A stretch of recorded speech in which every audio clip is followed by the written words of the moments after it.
BP 3MI Riau melalui P4MI Kota Dumai menerima sebanyak 197 pekerja migran Indonesia yang dideportasi dari Malaysia. Pemulangan para PMI non-prosedural ini dilakukan melalui Pelabuhan Internasional Dumai dan berlangsung selama 2 hari.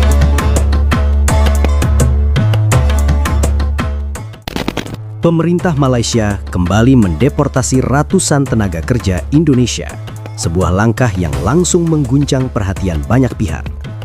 Negara yang selama puluhan tahun dikenal sangat bergantung pada tenaga kerja asal Indonesia, tiba-tiba mengambil keputusan tegas yang seolah ingin mengubah arah sejarahnya sendiri.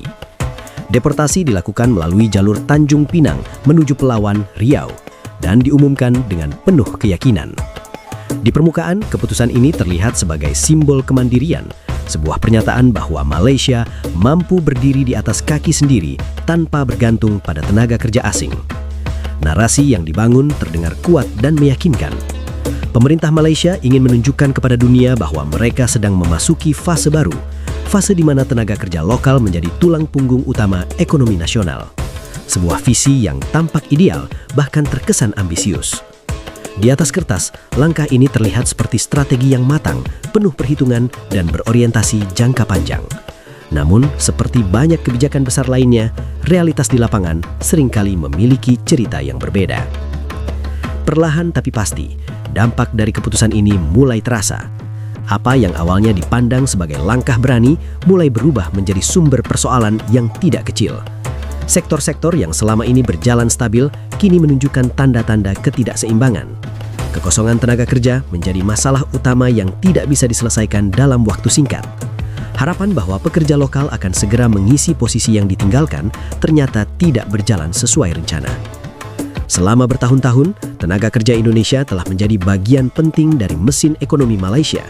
Mereka tidak hanya hadir sebagai pelengkap, tetapi sebagai elemen inti yang menjaga roda ekonomi tetap berputar. Dari perkebunan sawit yang luas hingga proyek konstruksi yang menjulang tinggi, dari pabrik manufaktur yang beroperasi tanpa henti, hingga kehidupan rumah tangga yang berjalan rapi setiap hari, peran mereka begitu melekat dan sulit tergantikan.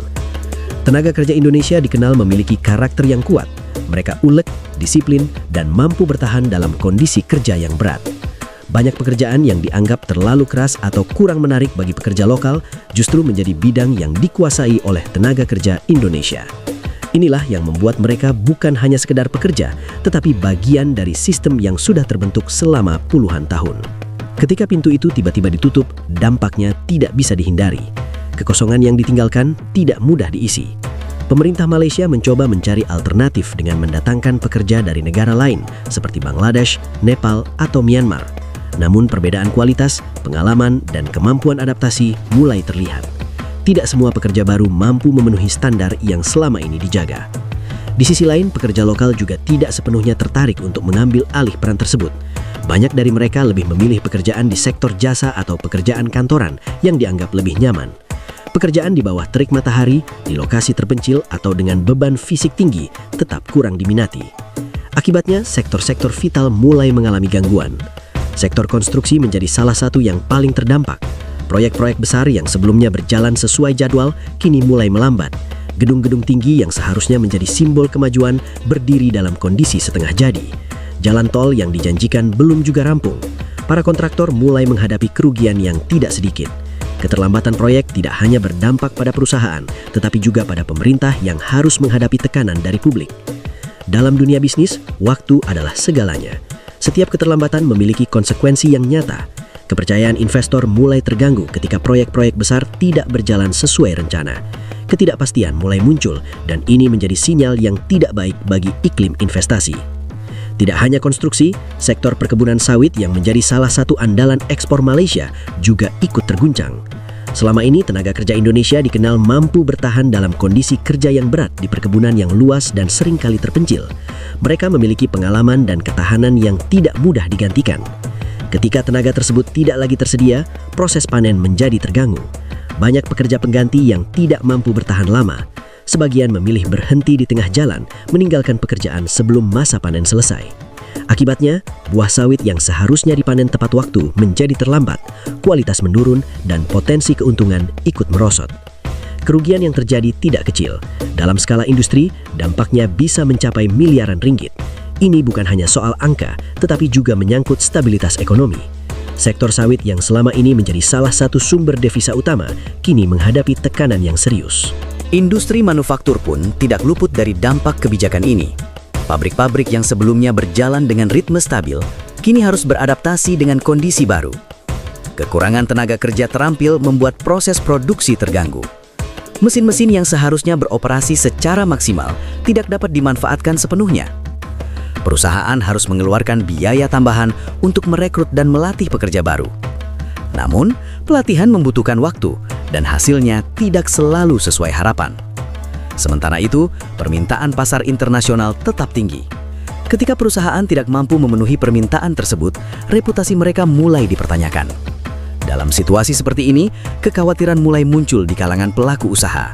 Mereka melihat bahwa masalah ini bukan sekedar gangguan sementara, tetapi berpotensi menjadi krisis jangka panjang.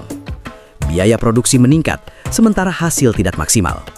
Margin keuntungan semakin tertekan, dan daya saing mulai menurun.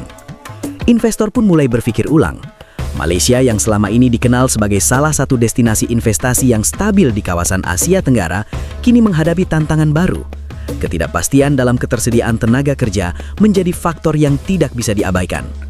Beberapa investor bahkan mulai mempertimbangkan untuk memindahkan investasi mereka ke negara lain yang dianggap lebih stabil. Di tengah situasi ini, Indonesia justru berada dalam posisi yang menarik. Berkurangnya tenaga kerja Indonesia di Malaysia membuka peluang baru. Posisi tawar Indonesia meningkat. Dunia mulai melihat bahwa tenaga kerja Indonesia bukan hanya sekedar tenaga murah, tetapi sumber daya manusia yang memiliki nilai strategis. Pengalaman, keterampilan, dan etos kerja yang tinggi menjadi keunggulan yang mulai diakui. Ini membuka peluang kerjasama yang lebih luas, tidak hanya dalam bidang tenaga kerja, tetapi juga dalam investasi dan pembangunan ekonomi. Indonesia memiliki kesempatan untuk meningkatkan kualitas sumber daya manusia dan memperkuat perannya di tingkat global. Sementara itu, masyarakat Malaysia mulai merasakan dampak langsung dari kebijakan ini dalam kehidupan sehari-hari. Di tingkat rumah tangga, banyak keluarga yang kesulitan mencari asisten rumah tangga. Kehidupan yang sebelumnya berjalan lancar, kini harus disesuaikan kembali. Pekerja dari negara lain tidak selalu mampu menyesuaikan diri dengan budaya dan kebiasaan lokal. Perbedaan ini seringkali menimbulkan ketidaknyamanan. Dalam beberapa kasus, bahkan memicu konflik kecil. Beberapa keluarga akhirnya memilih untuk menjalani aktivitas tanpa bantuan tenaga kerja, sesuatu yang sebelumnya jarang terjadi. Perubahan ini mungkin terlihat sederhana, tetapi mencerminkan dampak yang lebih luas dari kebijakan yang diambil. Seiring berjalannya waktu, kesadaran mulai muncul. Masyarakat Malaysia mulai memahami bahwa tenaga kerja Indonesia memiliki peran yang sangat penting.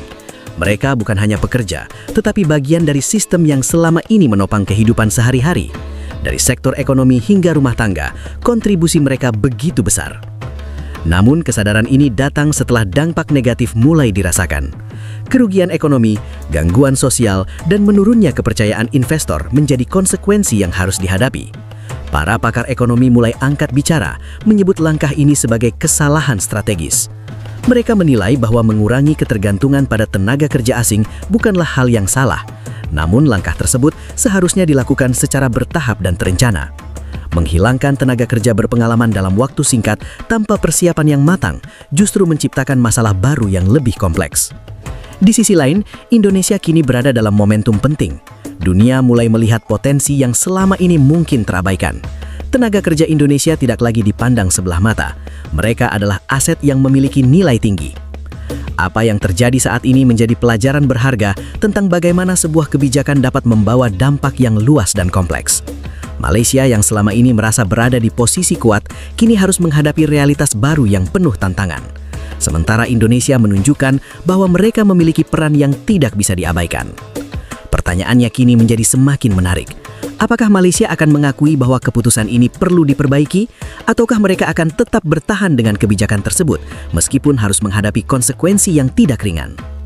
Jawabannya mungkin tidak akan datang dalam waktu singkat, namun satu hal yang pasti, dunia sedang memperhatikan. Dalam dinamika yang terus berubah ini, setiap langkah memiliki arti, dan di balik setiap krisis, selalu ada peluang bagi mereka yang siap untuk melihatnya, memahami, dan mengambil langkah yang tepat. Kini posisi itu tampaknya mulai bergeser. Indonesia yang selama ini berada di belakang perlahan melangkah ke depan. bukan sebagai pelengkap, tetapi sebagai pemain yang semakin diperhitungkan. Sebuah perubahan yang mungkin tidak banyak disadari sebelumnya, namun kini menjadi semakin nyata.